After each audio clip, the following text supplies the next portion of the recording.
to Categories Magazine. We can be found on the web at www.categories.com. And we're speaking today with drummer Tommy Cawood from a Arizona-based Motley Crue tribute band, Public Enemy #1. How you doing today, Tommy?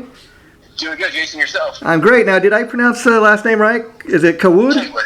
Okay. And Cawood, yeah. Cawood. Okay. And we're going to be talking to Tommy about one of his all-time favorite Motley Crue albums, which is "Shout at the Devil," and this is one of my all-time favorites. But let's get into how long have you been into the Motley Crue tribute band with Public Enemy #1? Yeah, I joined. I actually auditioned members of the band with a side project. Okay. Well, actually, it was a side project. Yeah, it was a Bullet Train, a band called Bullet Train. And I knew, I did my homework, of course. I knew that I was about ready to leave PE1 to, do some solo projects. Okay. Yeah, a very strange coincidence. They refurbished his drum set 2 years prior to that, so I knew him, but I didn't know it was him until I saw him, in the green room. Oh wow! Yeah, so great guy, great drummer. Nothing but respect for that guy. Now, Will. Now it's kind of interesting because I've interviewed your bandmate, lead singer Vince Thrill, several times, and he's a really cool guy. And you were also sharing me that another favorite Motley Crue album is "Too Fast for Love," and Vince was sharing me that's his all-time favorite. But today we're talking about "Shout the Devil," like I said, which was just to give people kind of a time frame of when this album came out. It was released September 26, 1983, and the reason I bring up "Too Fast for Love" because that's kind of the first statement from Motley Crue, and if you listen to that, it has much more of a kind of a punk element to that, and then when you get to "Shout at the Devil," that's a huge bold statement. I mean, it's metal, nothing but metal, and that's kind of what Nikki Sixx was going for because he's like, okay, with "Too Fast for Love," you thought you knew what Motley Crue was all about. We're changing up the sound and the image on this. So, talk about "Shout at the Devil." I mean, do you remember, Tommy, was the first song you heard off this album, or how you first got turned on to it? Yeah, Jason, you know that. I mean, Crue has always reinvented themselves. And I actually got the vinyl album I was 10 years old. Wow. Yeah, I got the vinyl album, and we started staring at it like, what is this? Because, aesthetically, the image was, it was just shocking, and that's what they did. It was shock and awe. Well, of course, so people kind of know what you're talking about. Originally, for people who don't know, the album cover was originally a picture of a pentagram, which a lot of people think, okay, that's a sign of a devil. These guys were devil worshippers, and they got a lot of controversy just over the album cover. I mean, Walmart and other stores like that didn't even want to cover it because these guys are devil worshippers, and they used to have people protesting the album and coming to the shows and protesting, thinking, Motley Crue was trying to get their fans to follow the devil. It just was really crazy. It was absolutely insane. Yeah, I came from a pre-religious hometown, if you will. Yeah. And so that was absolutely, it was a band. There's no way, and it was undeniable to me. The pentagrams, the leather, the studs. I was just like, I was just mesmerized. I was blown away. And then get behind the music, Yeah. It was just, what a ride. What a ride. I mean, Motley Crue's not exactly Kiss, but you could tell that they were influenced by Kiss in the sense that, you look at the pictures from that time. I mean, the look, the sound, again, the album cover, Pentagram. It was just all the imagery, and the music was great. I mean, when you see, as a teenager, especially, teenagers see something like that. Oh, my mom and dad are going to be against this. They're going to think this is something else. And for that reason alone, a lot of kids just, initially got into Motley Crue just because of the way that they looked, Yeah, exactly. And, the rebellion side of it, too. Mom and dad said no. It was even more, of a goal to have that album without them breaking it or throwing it away, Yeah, in fact, the album cover became so controversial that, nowadays they've reissued it with what's considered a standard cover with the four guys in the band, Yeah. and because it was just so controversial. In fact, it was so controversial that that was like when Tipper Gore was just getting started with the PMRC, wanting to label, put warning stickers on all these albums. And I was reading this one in particular. She wanted to sticker because not just because of the album cover, but the song "Bastard," which is one of the songs on this album. She thought, this band Motley Crue, they're trying to. The song is a call to violence. And Mick Mars has been on the record stating, no, that song was actually written about some guy that the band used to work with, that the band felt kind of stabbed him in the back. So again, this is a list of senators' housewives back in the day trying to sticker all these rock albums and trying to get them banned into stores. They're just basically looking on the back cover of the album, oh, bastard, just based on the title, that must be a call to violence. That must be that's a bad title, without even knowing what it's about. And I was also reading another song, "Knock 'Em Dead Kid." That was actually written about an experience Nikki Sixx had where he got in a fight with some Hell's Angels, and he hit one of the guys with like this chain link thing he was wearing as a belt, and the guy he hit in the face ended up being like undercover cop, if you can believe that. Wow, I did not know that. Yeah. And again, talking about the imagery of the band at this time, I mean, I've read in interviews and heard Nicky talk over years where he said, like if you look at the photos from that time, they're all black, and we got some pictures where it looks like blood, a bloody scene. He goes, we were just trying to make everything dark and have people have this image of what Motley Crue was, and just for no other reason to get people talking about us.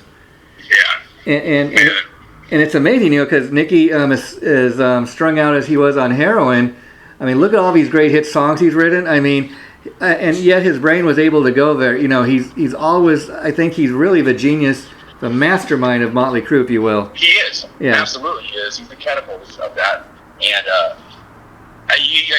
you're right. I mean, to think that he was, everything comes out, down the road, how strung out he was. Yeah. And he wrote just amazing songs, Yeah. I mean, I don't know if you know this, but I was reading in his book where, and if you look at some of the music videos, you can kind of tell this was true, where he said, I'd be playing like a 2-hour concert. I'd be up on stage playing my bass, and I'd be, all over a stage, and I'd be shooting myself in the arm with heroin as I'm up there on the stage playing.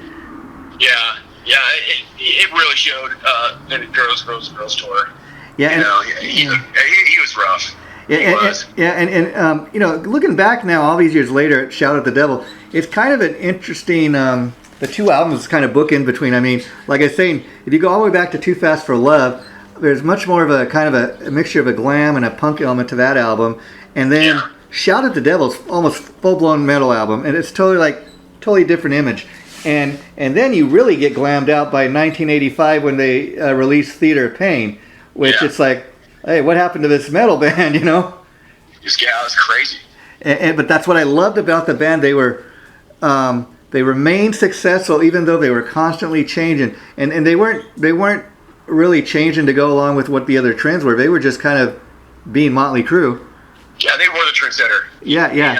And by the time they would have a new image, you have Hollywood sitting there, trying to catch up. They're all glammed out, and guys are, taking the makeup off a little bit and looking a little more, like bikers.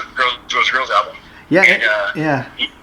Glam bands coming out with Poison and Warrant and all that stuff. And you're way ahead of that already. And even by Dr. Feelgood, their first #1 album. I mean, that's probably one of the greatest albums they ever put out. That was, but the thing with that is like, by the time Dr. Feelgood comes out, okay, guys like you and me were already into Motley Crue. Everybody else is starting to see them on MTV. Everybody, I'm into Motley Crue all of a sudden. Oh, yeah, I saw Dr. Feelgood on Dial MTV. I'm a fan now. I'm going to go out and get the one album. But I dug that too because that's one of the first metal bands to ever get on MTV, and I was like, that's my band. That's cool. They had a #1 hit. And it's kind of like you're saying, like you look at the image from Shout the Devil to Theater of Pain, totally like they were totally glammed out, and it was just a different look, but they made it work for them, you know. Yeah, they absolutely did. It's funny how I mentioned how the bands are trying to catch up, you know, in Hollywood and stuff like that. Yeah. Like when Theater came out, I was just like, "What is this?" You know, I didn't even understand what's going on. Yeah. And then going into my freshman year of high school, I'm rocking one pink Chuck, one teal blue Chuck, with a hot pink leopard pants underneath my ripped 501s, trying to pull the Vince Neil mode, and getting my ass kicked, on a daily basis. I wasn't gonna waver. I didn't care. And then care, And it's kind of funny. I remember on the Theater Pain tour, Nicky had this one outfit. He always, like a black and white outfit. He always used to have in all the photos. And you come to find out, I guess it was his attempt to kind of look like Steven Tyler. Steven Tyler is one of his biggest influences. And then you kind of look later and say, yeah, okay, I see that actually. Yeah, absolutely, you see it. And Nicky, though, just is such, I mean, when you stop and think, okay, this guy, he's a mastermind. I mean, it's really him and Mick that have written all these great songs. A lot of people, unless you sit there and read the credits, don't realize, yeah, Vince is a singer, but he didn't write that many of the songs. Nicky's the guy that wrote most of these hit songs, and that's why when Vince left the band, it wasn't the same. But that's a huge reason they were able to kind of survive, because Nicky and Mick, who write all the songs, they were there from day one. Yeah. How good was that Motley self-titled album? It really was. It really was. Now, I agree with a lot of people that say this, and even Nicky says this now. I think, at the time they were trying to make this bold statement, this is Motley Crue. We're going to call the album Motley Crue. But there's a bit of a backlash because people kind of have their idea what Motley Crue is supposed to be. And I will say, because of that album, I became a huge John Corabi fan. I had never heard the guy before. All these years later, I've heard the Scream and everything else he's done since, and I continue to follow him. Now, I was glad when they did the Dirt movie, that I thought, like a lot of people, okay, he's only going to maybe be mentioned in a film for like 5 seconds, but they had the one guy play him, and he got, the guy who played him, waved, and there's a mention of Corabi, so I thought, okay, at least they mentioned him, Yeah, that was respectful. That was really cool too. Yeah. He just brought a different element to the to the frontman position. I mean, he played guitar. Yeah. Which complemented Mick's style, that blues. Yeah. That blues core where he's from. Just Mick loves that stuff, and Corabi and him. I mean, I think they're collaborating right now. Still, they're doing some stuff. Well, yeah. Last time I read. Yeah. Well, what's sad is I had heard that originally. Mick had Corabi cut a couple tracks, and he was originally going to have him do all the vocals on his solo album, but then Nicky got wind of it before they agreed to get back together or whatever, and when they were going to go on the stadium tour last year, and Nicky was saying that they all had some kind of agreement that no two members of Motley Crue, which I guess Corabi technically is, of course, could get together unless the others all approved it. Wow. Yeah, that's kind of sad, But Corabi, like I loved the albums he did with Bruce Kulick in that band Union. I mean, that's some great underrated stuff. Yeah. What about L.A. Rats? How do you feel about that? Well, I heard the one thing they did, and again, I dig all the players in that. I mean, I would like to kind of see an album out of that. Yeah. Rob Zombie. Yeah. God. Yeah. And two geniuses right there. And then John Five. I mean, John Five is just a freak. Yeah. And he totally reinvented himself. John Five originally when he started playing with David Lee Roth, I think before he ever played in Marilyn Manson or Rob Zombie. Right. He did. He used to go by the name John Lowry. Really? Yeah. But wow. yeah. So you're obviously not just a Motley Crue fan, but a Tommy Lee fan. So. Talk about what it's been like for you to play with Public Enemy and get a chance to play all these great drum parts by Tommy that you grew up on. Dude, it's just been an absolute blessing. I love it. I walked into my auditions and I saw this marching drum, just old wooden Yamaha marching drum, like 32-inch, sitting on the side. I'm like, what you guys gonna be doing with that, man? They're like, and we'd love to incorporate it somehow. I'm like, give it to me. Yeah. I got this. I ended up refurbishing that whole thing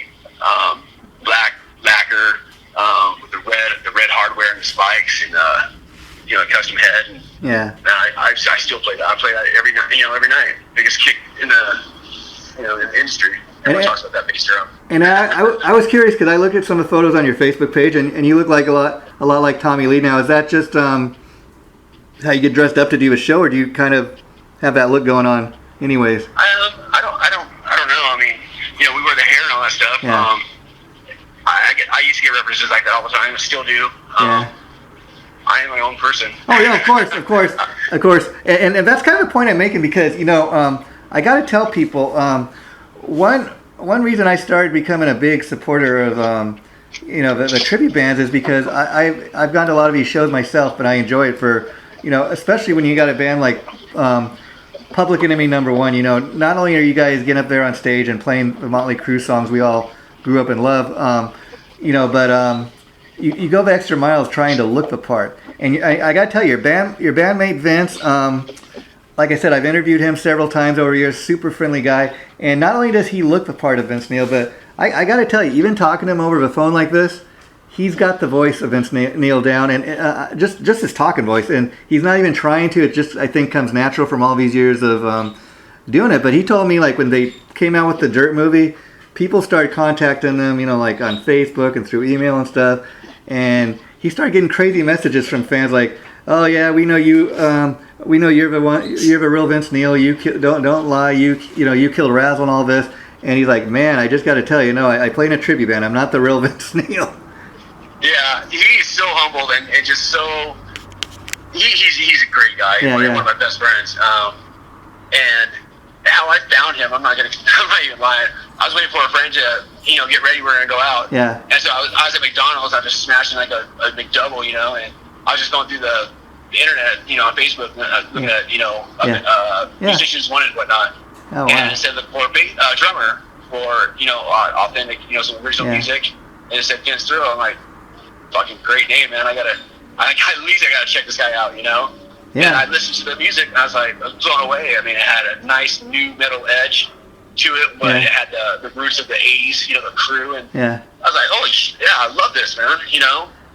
That was a Bullet Train, and I was a fan, from jump. I loved it. And and what I got to tell people about going to see a tribute band, you should at least do it once in your lifetime, because if you see like a great band like, let's say, Public Enemy #1, again, not only are you getting the guys playing the songs, but you're getting them to dress the part. And I personally would much rather see a show like that than 5 guys in their jeans and t-shirt, which that could be fun too, but it's not exactly the same thing, because even if Motley Crue gets back together next year and goes on the big stadium tour they have planned, it's going to be a lot of money for some people. They're not going to be able to afford it. So going to see a band like Public Enemy #1 that's that dedicated to the look and sound, and they're really good at what they do, it may be the next best thing. And then you may have somebody that's just get into Motley Crue, or it's been years since they've seen Motley Crue live. They go to one of your shows, they're like, you know what, man, I seen that Motley Crue tribute band the other night, and they took me back to the very first time I saw Motley Crue in concert, the very first time I, seen Dr. Feelgood video on MTV or whatever the case may be, Yeah, I mean, we understand that. Every member of this band, we understand what a blessing it is, and how lucky and fortunate we are to get out there and play the music that we all love, just for a couple hours, man, just take you out of what's going on right now and just take you back to 81, 83, the years, the good years. And we try our best. We really do. We try to bring it, being fans ourselves, and we're our own worst critics too. I mean, we just, we're always trying to improve the look, the sound, vocally. We don't do nothing through loops or anything like that. What you hear is what. That's it. That's us. See, and that's the other thing, Tommy. People have a misconception about, well, not everybody, many people do though, about tribute bands. Is a lot of people are under a misconception. People who play in tribute bands, they're just failed musicians. They're making a living off of other people's music. But this is what I say to that. Okay, first of all, you're talking to a guy here who I can't play a musical lick. So anybody that can get up on stage and do what you guys do, I have a huge amount of respect for. Secondly, it takes a certain amount of skill level to be able to. I mean, even before people, form their own bands and try to do their own original thing, what's the first thing most musicians do? You learn how to play other people's, music, so you can kind of, when you get to that stage, you can kind of master your craft. And I think what a lot of people fail to realize, like you guys in your band, you're just as big of a Motley Crue fan as people come to see you. So you put that much more dedication when you do play these songs live, as opposed to somebody, say, just doing it for a gig. Yeah, I'll tell you what. Being a seasoned musician and trying to step out of your zone, and play strictly Tommy Lee. Was a very difficult transition for me. It was really difficult. I sometimes want to put my own flair on things, but it's just like, the guys look back like, nah, that's too much, or it's constructive criticism. But I would spend hours after rehearsals just trying to get these songs down, and because you think and you do, the Motley songs, and as a drummer, you're like, I can play these, and then you get behind it, and it's a different world, man. It is completely different. Tommy and Nicky are absolutely tight, and Nick is an absolute driving force behind that as well. So it's excuse me. It's a blast, man. It's hard work. It really is. So what was the original band you said that you and Vince had together? Is it Bullet Train? Bullet Train, yeah. Yeah, he talked to me about that last time I interviewed him. And are you guys still working on original music, or is there an album in the works? We have music written. Everything is, I think, Vince has everything put on hold right now. Of course, with the COVID, a couple players weren't able to come back out, get back in the studio, and he just wants to make the right moves. Of course. And how has that affected you guys? Because you've still been able to play out a little there in Arizona, haven't you been able to? Yeah, it's really strange because, these tours get canceled and stuff, yet we're out here playing shows, 2-3 times a month. Oh wow, that's good for you. Yeah, it was really it's strange, if you will, because they're talking about the bands and all that stuff, and we sit there the night before the show and just waiting to hear what our governor has to say, if or not, and I think 3 times in a row we were getting hyped for the show, and then we got shut down, and it's. I think it's finally even in California where I live, it's starting to finally make a turn. I mean, we're about one of the last states to open up, and see, that's the thing. I think people are unable. A lot of bands aren't even releasing any new music until you're able to get back out on the road. But that's what's cool about a band like you guys. You can get out there and do live shows. Once everything starts not being locked down so much. So I love to hear that you're still out there and doing your thing live. The fans are just they're hungry. I mean, people are just wanting to get out and enjoy live entertainment and live music. And we went and played the Idaho show, and it was insane. I mean, it's absolutely insane. I mean, these people were they've been waiting all year for this, Yeah, and so I got to ask you, Tommy, how long have you been a drummer? Like, how old were you when you first started playing? I started playing. I want to say I was like 6 years old. Oh wow! Was it like a lot of kids start banging on pots and pans and then told mom and dad, I need drums? Yeah, my parents got me a cheap little tin drum set with wax paper heads from a little home department store in a small town I'm from, and I ripped right through those. I was playing AC/DC in the Cars and the Eagles, Van Halen, and went right through that. And then my first drum set actually was from a blind drummer down here in Phoenix. Oh wow! So that's my next question. Would you consider yourself more of a self-taught player, or did you actually take lessons? Absolutely not.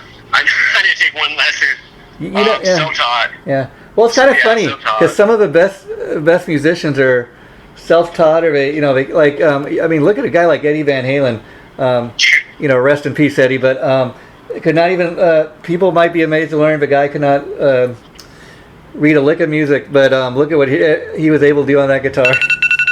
Yeah. Oh, I mean, change music as we know it. Yeah. And so there's something to be said. And I think sometimes guys that are kind of self-taught, because you got great technical guys like Joe Satriani, Tony McAlpine. They play real technically, and they're brilliant at what they do. but there's something to be said about playing from the heart or just kind of letting it rip.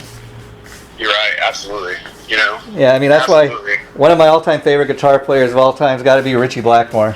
I mean the guy if you've ever seen him perform on stage, he's crazy. Man. Yeah.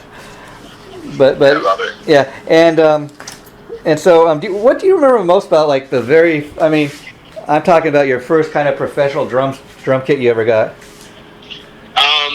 So like I said, a small town, northern Arizona. We'd come down to the valley about once a month, and we had a huge music store in Mesa that we'd go to. They always have in the showcase windows. They'd have these like Pearl Export series, and it's just like, oh my gosh.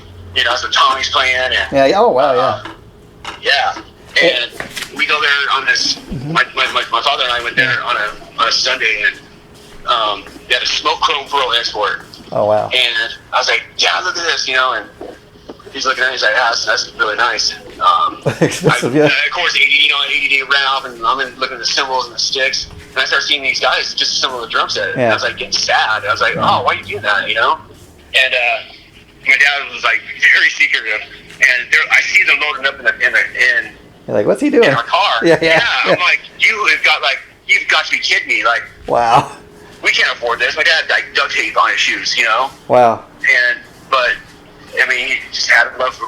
I guess he loved the passion and the respect I had for music itself. Yeah. I just never quit.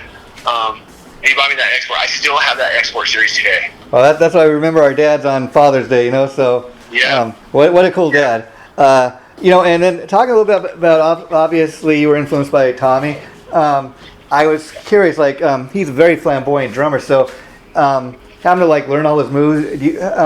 How much do you enjoy like kind of being that flamboyant Tommy? Dude, I love it. I was in an original band, and we started getting together with a guitar player down there in Tucson, and we're playing a song. Yeah. And I wrote this song for showmanship. It was a 4/4, and I'm doing the stick twirls, and the guitar player just starts laughing. Yeah. I'm like, we stopped in. I go, what's up, man? And he's like, I have never seen anybody twirl sticks like that. I'm like, you haven't seen Tommy Lee then? He's like, I thought that was a video thing. Yeah. I go, no, man, it's an aesthetic thing. But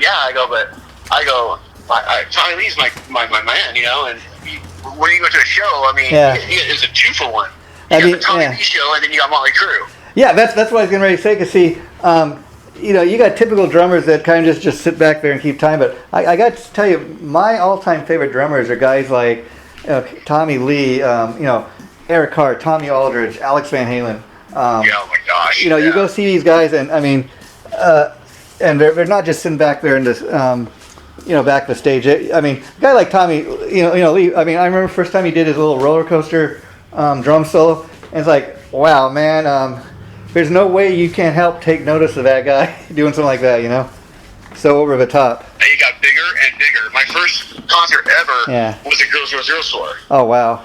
Yeah, and they always, for some reason, they started their tours off in Tucson, Arizona. Wow. And they had a day off, and so I got the newspaper the day after, in between shows, and I'm reading it, and just to see what was said about it, and I'm reading, I'm like, what? What? And then, I go to the show, and I was at the Veteran Memorial Coliseum, and I was like 14 years old, and he starts going into the drum solo, and I run out of my seats, and I run to the floor, and I'm like 5'5". I don't even know how big I am, but all the adults were like, get the kids some room, and they let me sit there and watch this drum solo that changed my life forever. Like, I could not believe what I was watching. I mean, that was the turning point. That was it. I knew right then. There you go. That's your moment. Dude, that was so insane. That was amazing. That was amazing. I mean, like a lot of people just read about that, from that very first tour where they did that, but you got to experience. And I think probably the reason they probably did Arizona, like always at the beginning of the tour, being from LA. I mean, Arizona's right on the other side of, California. Yeah, I mean, that was it. It was Tucson, Phoenix, and then wherever they went. I think it's Albuquerque or wherever they went. Yeah, wow. And getting back to Shout the Devil, a lot of people listening to this may be surprised to learn this, but Did you know at the time, like when you got Shout of the Devil, probably not because you're so young like me, like you probably had no idea that Helter Skelter was actually a Beatles tune. Yeah. See, a lot of people are like, no, wait a minute, Helter Skelter, that's a Motley Crue song. But see. Yeah, I mean, I remember reading the lyrics the titles and all that stuff. I'm like, Lennon, McCartney, who's that? Yeah. That's not Boz. Yeah, but see, what I see, and I think what's cool about you guys and like you and me discovering maybe the Beatles, that's a Beatles song really, is the cool thing about that is nothing against the Beatles because they're great songwriters and they got great songs. I love a lot of that stuff, but a guy like Nicky Sixx decided to cover the Beatles. A lot of people, they did such a great job of covering that song that they really own the song. And see, you listen and you're kind of surprised to find out, the Beatles did that, but that's probably the closest to metal that the Beatles ever got. Yeah. I mean, what amazing writers those guys were. I mean, my gosh. Yeah. And how ballsy was it for Nicky and the crew to sit there and put that on their sophomore album? I mean, they really put their. I mean, are you kidding me? I mean, Motley Crue really put their stamp on it. Very much kind of like the same thing Van Halen did with the King song, "You Really Got Me." A lot of people, our age hear that and, oh, what do you mean? What do you mean that's a King song? No, that was on the first Van Halen. No, go back a little before that, Yeah. But sometimes bands really they own the song and let me tell you, that's one of my favorite songs off of that album. And you got like one I really dig, was a big single for them was "Looks to Kill." I mean, just the riff at the beginning of that song, it's so great. I absolutely love it.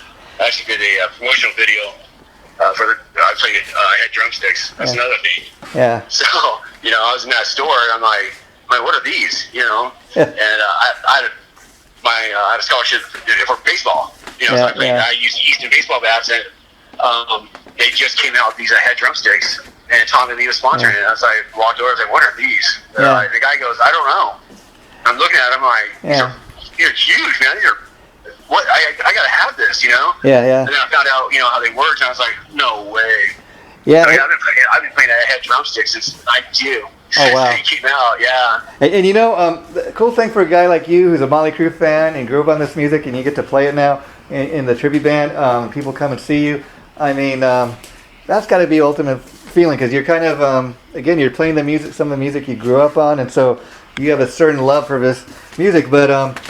Also, for all these years, at least for the last 5 or 6 years, we thought Motley Crue, of course, was never going to play another concert. I always kind of had my doubts, But, then COVID got in the way of the stadium tour.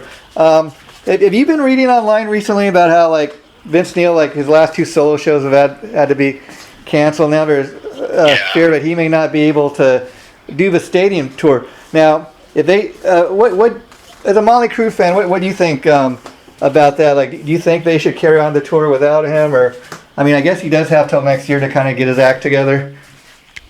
Yeah, but he had a year last year to do it. Yeah. I'm thinking, it was his sickness and not, the drinking. I mean, probably damaged his voice, Well, yeah, and if he stopped, it'd probably kill him. Yeah. You got to put that in consideration. And, yeah. I mean, it's hard to watch. Yeah. He's such a good frontman and such a great lyricist. Yeah. Watching this, it's painful to watch. It really is. I never make any derogatory comments. Yeah. I just hope that he gets better. And, I mean, I kind of compare Motley Crue kind of like The Who in the sense that, like I said, you got these 2 great songwriters and like Mick and Nicky that write all these great songs, and Vince, very much like Roger Daltrey, is kind of the voice of the band, Yeah. And he kind of, like you said, he delivers the songs. He's able to do that. He's kind of, that's his place in the band, and he does a great job. I really hope he can get it together, but if not, I was thinking Nicky being who he is, he may still say, well, Motley Crue is still going to go on the road, and I think it would be cool to get like, I hope it doesn't come to that. I hope it will do it with Vince, but if not, I think, okay, maybe they just could get John Corabi, do a tour with him. Yeah. Who knows? But that would be cool. But see, that's again the great thing about tribute bands, because like for the last 5 or 6 years, like I said, the cool thing is you've had the Motley Crue audience think, okay, Motley Crue's played their last show, maybe, and at least we can go see, a band like Public Enemy #1. And I understand that you guys were one of the first, Crue tributes in the Arizona area. Yeah, that is true. It started this quite a while ago. I think it's the third longest tribute band in the nation. Oh wow, that's cool. Yeah.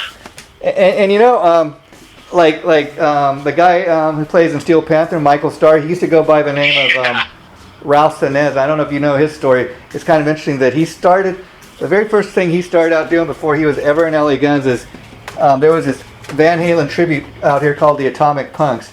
He was the lead singer for that. He left the Atomic Punks to do LA Guns, and then he ended up leaving LA Guns to go back to the Atomic Punks because he was making more money doing that. And now, of course, he's got Steel Panther, which he's laughing all the way to the bank. Because people think of Steel Panther kind of as a tribute band. It's more of a tribute to that kind of era, that time. Because the cool thing about Steel Panther is they write original music. Dude, they are amazing. I mean, yeah. I just found out that Satchel was the guitar player for Rob Halford's Fight. Oh yeah, yeah. No clue. Oh, in fact. The name he went by in Fight was Russ Parrish. That's probably why you didn't know that.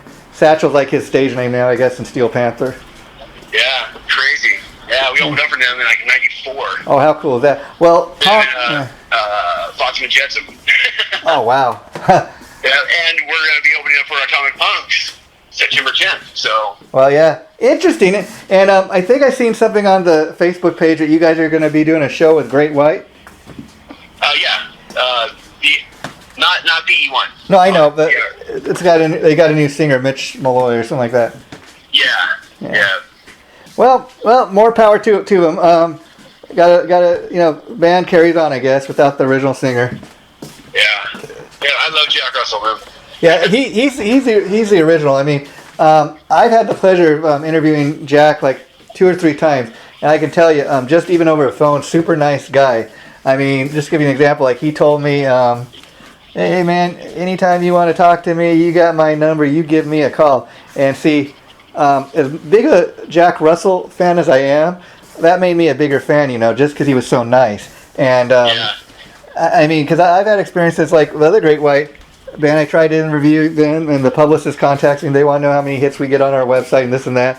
And I thought, okay, well, I'm not really interested anymore. Then I don't care. But and again, he's the original voice, so I dig that because he's still kind of got the Great White sound, and so it is what it is. But anyways, Tommy, I enjoyed getting to know you today, and let's keep in touch because if you had fun doing this today, I'd like to maybe down the line do another interview, and we could talk. Maybe you mentioned also Too Fast for Love. We could do that next time if you'd be up for that.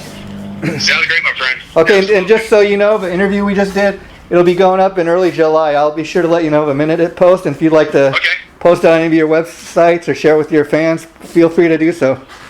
Oh, absolutely, I will. And Jack Russell's best friend was one of my singers. Oh. One of my really good friends. So, Julian.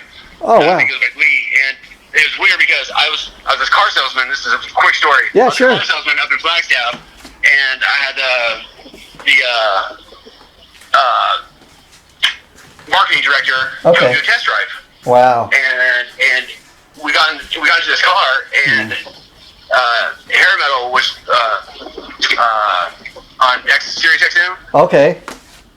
Was blaring, like one of the sales guys left the radio on way high, and I was just like, I am so sorry, Paul. And he goes, oh, no worries, man. He goes, man, what do I do to have that band